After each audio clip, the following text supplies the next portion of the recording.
he chose the type of victims he did because they were, quote, easy to pick, and that he, quote, hated most of them, but he also called his crimes his career. I hate him. In our first spot today, we have Me too, baby. She in the streets, playing with the best, yeah, we don't freeze. Niggas try to steal my energy. Waves with the ice, yeah, surfboard me. I get the bag and I dip, yeah. Said I'm a rock star, fell for all of the drip, yeah. Diamonds in my charm, like I just wearing them hips, yeah. Think like a porn star, manifest all of my dreams, yeah. I'm living like a god, rock star, trap star. Got the gas with me, yeah, I'm on. What's good, Dark Knight Gang? I'm Neptune. Hey, bro, today I'm about to react to a video titled Top 10 People Who the CIA Fear the Most. Oh, this is about to be fuego. Shout out to the gang. Everybody have a great weekend. Have a great day. I'm ready to see who the CIA fear the most. Man, I better be on this. I better be on this list. If not, they don't know what they talking about. Let's hop into this video. Shout out to the gang. Let's go. Starting off this list in our number 10 spot, we have Scott Erskine.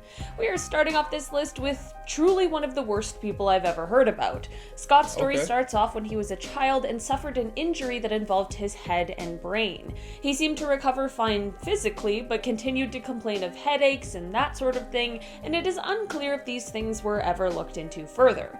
At a very young age, he began to commit violent crimes against others that I truly cannot even speak about here on YouTube. He spent 4 years in prison for one of his crimes when he was around 17 years old, but when he was paroled after the 4 years, he immediately began committing crimes again. In 1993, Scott invited a woman who was waiting for the bus into his home and ended up holding her hostage for several days.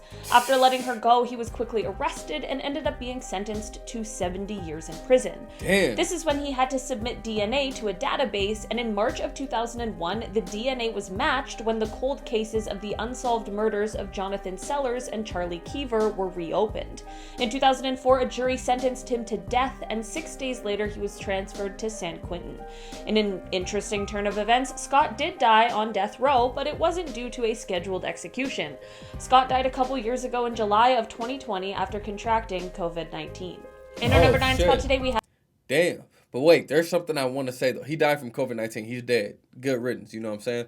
But did you hear what she said? She said he picked up a chick that was waiting on the bus stop. So he probably pulled up on her and said, "Hey, beautiful, you don't have to wait for the bus. I'll take you where you need to go." And she was like, "Oh, thank you." He took her back to her house, held her hostage for 7 days. Probably was raping her, all type of stuff for 7 days, bro. He just had her way with her. That's crazy. Lester is an American serial killer who, on April 30th, 2007, was convicted of taking the lives of 11 women in the Los Angeles area, and on June 19th, 2014, he was convicted of 4 more that they were able to tie back to him. He has been referred to by prosecutors as one of the most prolific serial killers in the city's history, and if you know Los Angeles's history with things like that, gang, gang, that is not something to take lightly. In his original trial that led to conviction, Chester was sentenced to death, but at the following one in 2014, he also received an additional death sentence. In the end, like with a lot of these kinds of stories, DNA came to save the day and help authorities find out who was committing these horrible, horrible crimes. In our number 7 spot... Okay, she's just not gonna tell us what these people did, I guess.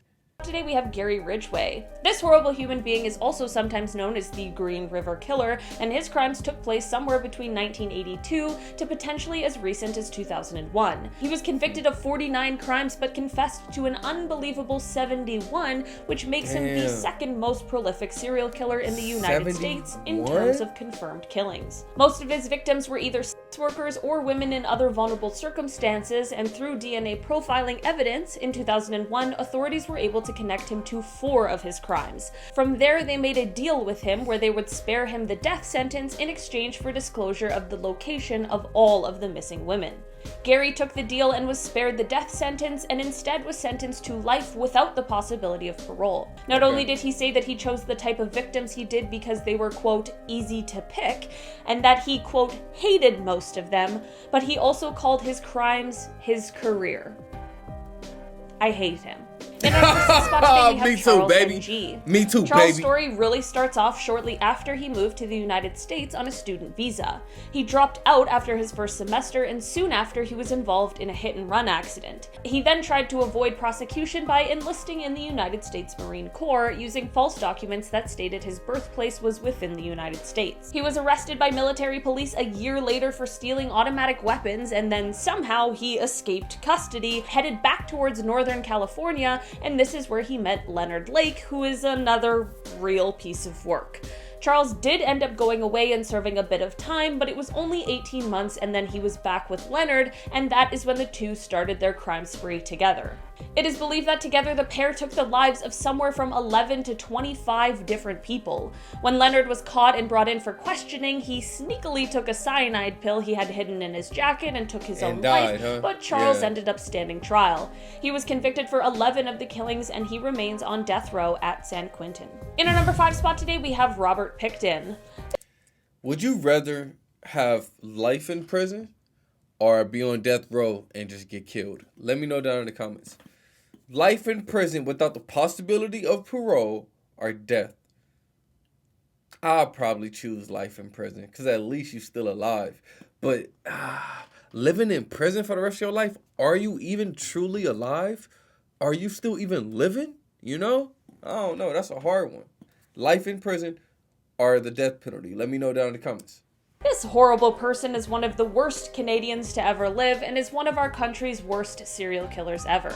PICKTON dropped out of school and began working at his family's pig farm, and this is where most of his absolutely horrific crimes took place. He was first arrested in 2002 and was convicted in 2007 of taking the lives of 6 people, but throughout an extremely lengthy investigation, evidence of many more killings came to light. During his time in jail, an undercover police officer posed as his cellmate, and PICKTON confessed to 49 crimes to him. 49? Apparently, he was saying to the undercover officer that he wanted to take one more life to make it an even 50, and that he only got caught because he was sloppy. The entire trial was a bit of a mess, but it led to a life sentence without the possibility of parole for 25 years, which was the longest possible sentence under Canadian law at the time. This unfortunately does mean that he will be eligible for parole within the next decade, so let's hope that never ever happens. Right? In our number 4 or he gonna come for somebody, get that last 5-0. spot today, we have the Golden State Killer. 50. The Golden State Killer is one of the most well-known serial killers ever, and that is never a good thing.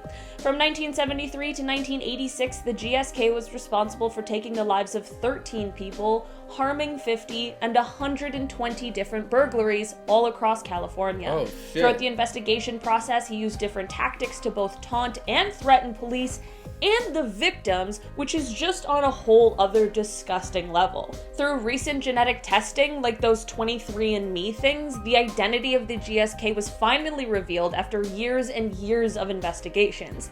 Basically, they uploaded a DNA profile that they were able to get from the crime scenes to the website GED Match. They were able to find 10 to 20 people who had the same great-great-great-grandparents as a match. And then from there, the genealogist made a large family tree, and from there, they were then able to single out 2 main suspects. After covertly collecting DNA samples from one of the suspects and comparing them with the crime scene DNA, they were finally able to arrest Joseph James D'Angelo, who is the Golden State Killer. After decades of waiting, the victims of his crimes were finally able to see justice served, as he was sentenced to 12 life sentences plus 8 years. He was spared the death penalty because he admitted to numerous crimes that he had perpetrated, some of which he wasn't even being charged for. He is now 75 years old and will definitely spend the rest of his life in prison. In our number 3 spot today, we have... Dang, you can't get away with nothing nowadays. You see that? DNA, track down, okay. Grandfather, okay. You know what I'm saying? Process of elimination. It has to be between these two. That's kind of cool, man. I'm not gonna lie. That's kind of cool.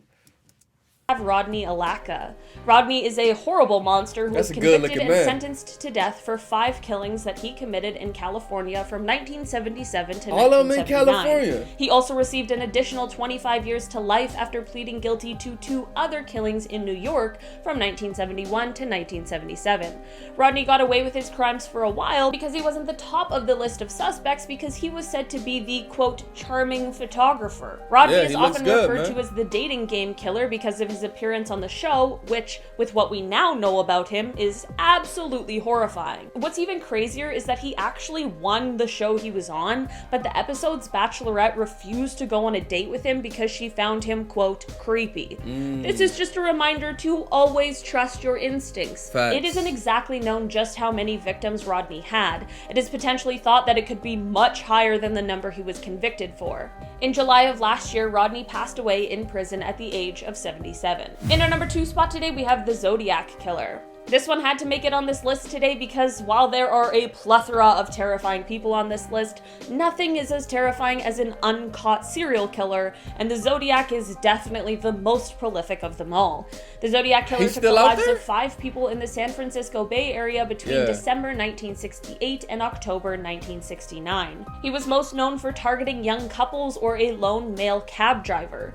Despite 2 people luckily and thankfully escaping his attempted evil doings, he has still never been caught. He was one of those losers who left notes and stuff for the police to find. Why he gotta be a loser? I thought he was kind of smart. I thought he was kind of like witty, you know what I'm saying? He left them notes and shit and they still couldn't catch him. Think of the genius level of intelligence he had to have. That's how I took it, bro. That they think they're being all cool and clever and brave while they do that.